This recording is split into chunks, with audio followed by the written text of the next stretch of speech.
Welcome to another YouTube video. Today's topic will be all about why Brits are so confusing, why we don't say exactly what we mean. Like, why can't we just say, open the window? Why don't we say, get me a glass? I don't want this. I don't like that. That's boring. I don't want to go to the pub tonight. Why can't we just be direct with stuff? Have you ever spoken to a Brit before and thought, is that actually what you mean? Because everything on the surface sounds very polite, quite neutral. But underneath that, there's often a completely different meaning or a slightly different meaning. And the tricky part is people don't usually explain it to you. So in this video, I want to explain why this happens, in my opinion, and how to actually start to understand what British people actually mean. So let me give you 3 examples to show you what I mean.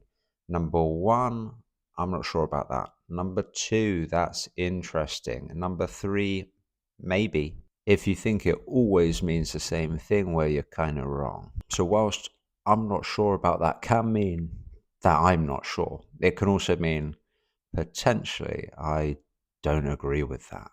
Then it comes to that's interesting. That's interesting can mean that's interesting. Like, that's interesting, but it can almost mean absolutely anything else. Like the exact same reaction as, that's interesting. Behind the surface could mean you're effing crazy. Or it could mean that's not interesting. It could mean I disagree with you. It could mean that sounds stupid. It can mean almost anything. And then we have maybe. Maybe can mean maybe, like, maybe. You're not sure at the time of being asked, but it can just be kind of like, no, I'm going to tell you maybe now. But when it comes down to it and you ask me the next time, I'm not going to be going. But why, Joe? So you've got these situations with quite soft responses. They're quite grey. They're not very clear. It's not like a yes or no, or I agree with you, I disagree with you. It's kind of in the middle somewhere. But the meaning can be quite clear if you understand the system. And that's what's confusing, because the information isn't in the words. That meaning isn't in the words. Before we get into where the meaning is, why do Brits communicate like this? Because I don't think it's because we're trying to be unclear. We're not trying to muddy the waters of communication. And it's not because we don't know what we want either. In my opinion, we're trying to manage the interaction. We're not just thinking about what's being communicated, but we're trying to create a comfortable environment for people. We're not trying to rock the boat. We're not trying to make it tense or awkward, like if someone invites you to the cinema and you're like, no, then what? Then what happens? They might feel awkward about the outright rejection, and then how are they going to react towards you? It might cause problems.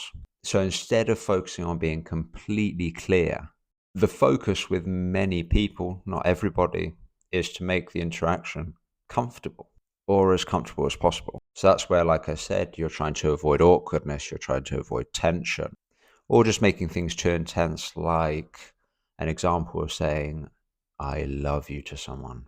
A very direct compliment. How is someone going to deal with that? It might be quite easy, but you might have someone else who is panicking inside. Or they don't respond how you want them to respond. They might just say thanks, or like, oh right, cheers. And then suddenly things become really awkward. Maybe they do feel the same way back, but the situation, the words are too intense, and they just don't know how to handle it. So that's where a lot of British people soften what they say, whether it's extremely positive or extremely negative. On the one hand, a compliment, you look amazing. I might feel the same back towards them, but saying, oh, you look amazing too. One could sound fake. Two could be like, It wasn't the right moment. You just said it because I said it, and people might not think it's genuine. Or it could just be like, what to do next? And then on the other hand, a rejection could feel like the end of the world. So if you ask someone out and they're like, no thanks, then it's sort of like, uh, maybe both you don't want to be in that situation anymore. And therefore, we use these words like maybe, or we'll see, or I'm not sure yet, or I'll have a look at my schedule, and the message will be understood some other way, not in that direct one-to-one interaction with somebody. But then the question is, why do we have to soften our words? Why can't we deal with awkwardness, tension, intensity in interactions with people? It might be obvious, but in my opinion, a big part of that comes down to our history. In British culture, especially in the past, but also with some people now, being indirect was seen as more polite and more refined. And if you're too direct, it came across as blunt or rude even. So over time, I guess, as the educated class grew larger, it grew in popularity and was seen as a social skill and a way of saying things without creating discomfort. Then there's this idea in British culture of not being too emotional, keeping things controlled and not making a scene. Apart from when we were abroad in Spain on holiday and we've had at least a beer. So instead of saying I'm annoyed, we would say something like I'm not very happy with that. The emotion's still there, it's just softened down. So instead of being annoyed, you're just not happy. So thirdly, indirectness being seen as polite and refined and a culture of emotional restraint. Then you've got the element of avoiding awkwardness, which is a major factor in my opinion. We hate awkwardness. I think we're hypersensitive to any awkward situation or the risk of an awkward situation. We basically want to avoid it at all costs. So therefore, if you're in a situation or you're going to create a situation that could possibly create some form of tension, we usually try to soften it.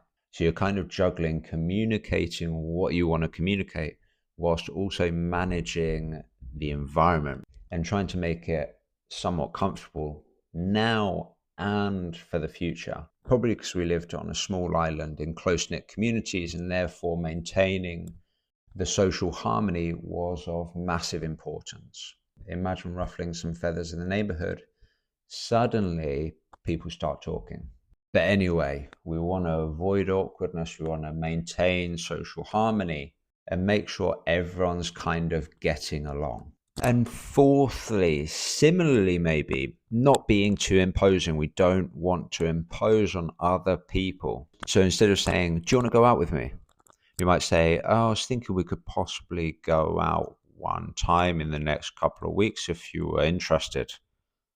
Same message, different way of wording it. So a lot of communication between us, amongst us, is about reading between the lines. It's not the words themselves, but it's what's implied through other parts of communication, like people's facial expressions, people's energy, the context of the situation, how well you know that person. Do they always say maybe when they mean no? Or do they rarely show up when they say we'll see? Or on the other hand, are they just a very reliable person? They always say, not sure, but then they always turn up because they love getting battered on the weekend. And I guess the confusing part comes in the fact that we grow up around this communication, around these kinds of responses and requests, questions. And therefore, over a long period of time, you kind of get it without it needing to be explained to you.